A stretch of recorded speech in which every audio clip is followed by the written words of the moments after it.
COVID passports could be trialled within weeks. They're among measures to be tested at big events in England, including sports matches and nightclubs.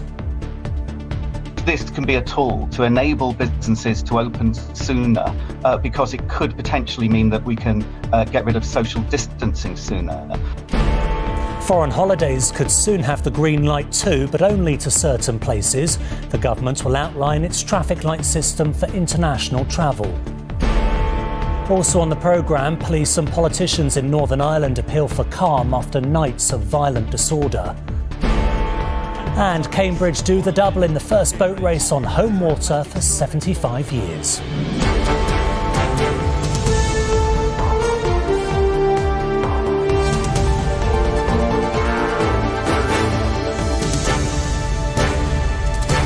This is ITV News with Duncan Golestani. Good evening. The key to getting crowds back into stadiums, theatres and clubs could be providing proof you're not at risk of spreading coronavirus. A series of pilot events will take place across England within weeks. A number of ideas will be tested, including a passport recording if someone has had a vaccine, recently had coronavirus or has a negative test result. Mass rapid testing will also be trialled. With the details, here's our political reporter, Shihab Khan. It's almost bizarre seeing this many people at a large gathering, but it was once a part of normality. To try and get back to that, the government will be trialling a series of measures as part of a pilot scheme, where 9 events, including the FA Cup final, will have spectators who will participate in increased testing or the use of COVID passports. If this can be a tool to enable businesses to open sooner, because it could potentially mean that we can get rid of social distancing sooner, then that could mean that some of these businesses can open sooner. And certainly if they are open, then they can open more profitably. The proposed COVID passports will look at 3 things: whether an individual has had a vaccine, whether they've recently tested negative, or whether they have natural immunity, having had the virus in the last 6 months. 4 of the 9 participating venues in the trial are in Liverpool, where there were mixed views about the proposals. It's the only way that they're going to get the economy back and people back into some sort of normality. So, yeah, I think it's a good thing. Everybody hasn't been vaccinated, have they? So I think it's a really bad thing, to tell you the truth. I think it's good because I do think now we need to look at the bigger picture and moving out of this in a safe way. We're 12 months on and everyone's been affected by it. Happy birthday, my girl. What's your name, my love? During the pandemic, this comedy club in Liverpool was forced to offer online shows. They'll be participating in the trial, and those who go to an event will be tested both before and after to determine the spread of the virus. The co-owner is keen to have people back at the venue, but is concerned about the idea of COVID passports. I think it would massively deter people on coming to the events, to be honest with you. I think it's very clear, there's a massive backlash on the COVID passports at the moment. I think the scheme that we're doing is going to be more effective because it trials basically a normal show with no restrictions in place. There is no mention of pubs, bars or restaurants in the pilot trials, but the review buys some time for the government to determine the best way to reopen the country. Shihab Khan, ITV News. Tomorrow, the Prime Minister will announce if and when we may be able to travel abroad once again. It's expected he'll confirm a traffic light system will be introduced for England, grading countries based on levels of infection and the pace of the vaccine rollout. And as Martha Fairley explains, that's boosting hopes of a foreign holiday this summer. Andrea Watson loves to take holidays abroad, but had to cancel all her plans last year. She's hoping it won't be long before she can book a trip to Dubai. I'd like to think so because, like I say, I worked through all the pandemic last year and I've had the first vaccine, due to have the second one at the end of April. So I'd like to think there's nothing to stop us from going because we've done everything that the government have asked. The Prime Minister's made it clear that a ban on foreign travel will remain in place until at least May the 17th. But when it's lifted, travel abroad from England could operate on a traffic light system, where countries could be ranked according to their vaccination rate, the number of new daily infections, and whether there are any emerging new variants. The travel industry is keen to see the details. How does one country move from one colour to the next? And that will be really important. What we don't want is a stop-start that we saw last summer and the risk of countries changing overnight. We cannot afford that chaos. That just cannot happen. Other UK nations may choose a different approach, but after months with their planes grounded, UK airlines want bolder measures, with bosses writing to the Prime Minister saying they're confident there can be a safe and meaningful restart to travel in May. In their letter, airline bosses say they believe vaccinated passengers should not be subject to travel restrictions and that testing could be used to reduce barriers to travel. They say only very high-risk areas would be subject to more stringent measures. But any scheme will also depend on the willingness of other countries to let British tourists in. Malta said it will be welcoming fully vaccinated Brits from the 1st of June. Hopefully we would not need to do any tests or provide any documentation, just a green passport, some sort, digital passport or whatever.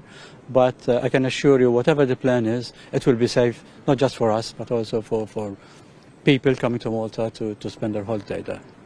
For those dreaming of a summer getaway, hope may be on the horizon.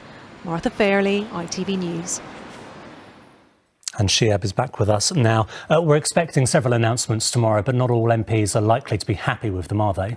Yeah, the Prime Minister is set to do one of those Downing Street press conferences tomorrow afternoon. He'll be talking about a number of things, including the are we or are we not on track to get to the next stage of the government's roadmap out of lockdown? That's on the 12th of April, where there'll be a number of new freedoms that will get back to us. We'll be able to get our haircuts. You'll be able to go to the pub, order a drink outside, go to your favourite restaurant if they've got outdoor dining, get some food. These are things that people have been waiting for some time. And it does appear that we're on that track. But there are plenty of MPs, including those on his own benches, who are concerned that we aren't going fast enough. They point to the vaccine rollout. They say 30 million people, more than 30 million people, I should say, have had a dose. Cases seem to be going down. Why aren't we unlocking faster? Well, the Prime Minister will be answering that exact question tomorrow as he outlines the plans for the coming weeks and months. OK, Shiab, thank you very much. Police say the two dogs which killed a pensioner in her garden in Rowley Regis in the West Midlands have been humanely destroyed. Lucille Downer, who was a great-grandmother, was attacked by the animals on Good Friday. They had entered her garden from a neighbouring property through a hole in the fence. The Metropolitan Police say 107 people were arrested in London yesterday as demonstrations were held across England. The Kill the Bill protests were against the Police, Crime, Sentencing and Courts Bill. And the Archbishop of Canterbury used his Easter Sunday service to remember loved ones taken from us during the pandemic. Justin Welby also urged people to choose a better future.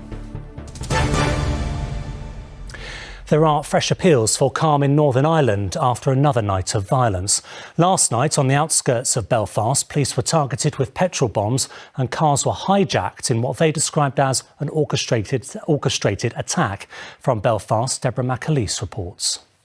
Petrol bombs were thrown and cars hijacked as tensions between loyalists and the PSNI yet again ignited. This time, it wasn't teenagers, but grown men who took to the streets in what appears to have been an orchestrated attack on police officers. Police said a crowd of up to 30 people were involved in the disorder. For those living here, there's real worry that more is to come. What happened here last night in Newton Abbey brought nothing except fear to communities, attacks to the police and destructions to the streets, and local people are generally appalled by what happened. I just couldn't believe it was happening. We worked so hard to get away from those type of scenes, and here we are seeing them again. And there's just a general concern and fear, and where are we going with this? Last night's violence followed scenes like this on Friday night in Belfast and Londonderry, where children and teenagers as young as 13 were arrested.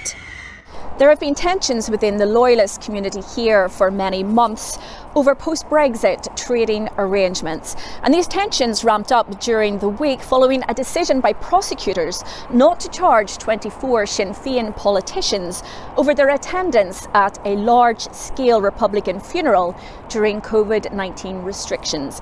And this led to calls from unionist leaders for the resignation of the PSNI Chief Constable, saying that he had lost the confidence of their communities. Sinn Féin said this violence is a result of inflammatory rhetoric from the DUP and Ulster unionists. But DUP leader Arlene Foster urged young people not to get drawn into disorder, no matter how frustrated they might be. With politicians here unable to reconcile their differences, the potential for an escalation of violence is very real. Deborah McAleese, ITV News, Belfast. On to sport, and in the Premier League it was all about an Easter Sunday struggle for survival at the bottom end.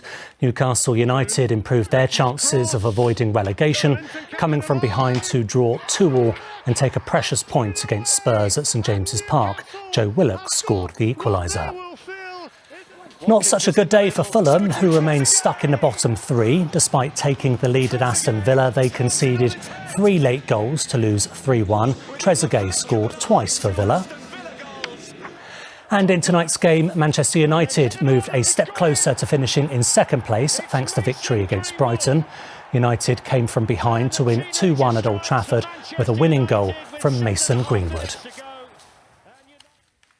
And finally, it was a case of competing on familiar waters for Cambridge at this year's university boat race. After cancelling both the men's and women's contests last year, this year they swapped the Thames for the Great Ouse. But there was no home crowd, or any crowd really, as Chris Scudder explains. Attention. It was the boat race, but not as we know it. Gone were the bends and bridges of the Thames, and in pandemic times a straighter, shorter course on the Great River Ouse. But among the fens, there could still be no fans. COVID restrictions meant the banks had to stay empty. It's a real shame we can't go to see it. You know, it hasn't happened here for a lot of years, and I think most locals are a bit upset about it.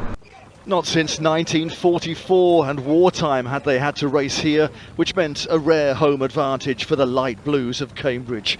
Winners in 2018 and 2019, and after the COVID cancellation last year, it was Cambridge all the way again in 2021. Cambridge have the victory. Some fans with gardens onto the river did get to watch an historic occasion and were celebrating a home victory. It's just absolutely fab. We've seen them training, we see how hard they work, and now to see them win, it's just fabulous. Good for them. And it was a Cambridge double. The women won 2 for the 4th time in a row. Victory with ease on the Ouse. Chris Scudder, ITV News. And that is it for now. The weather forecast is next, but from all of us here on the Weekend Team, thank you for watching and good night.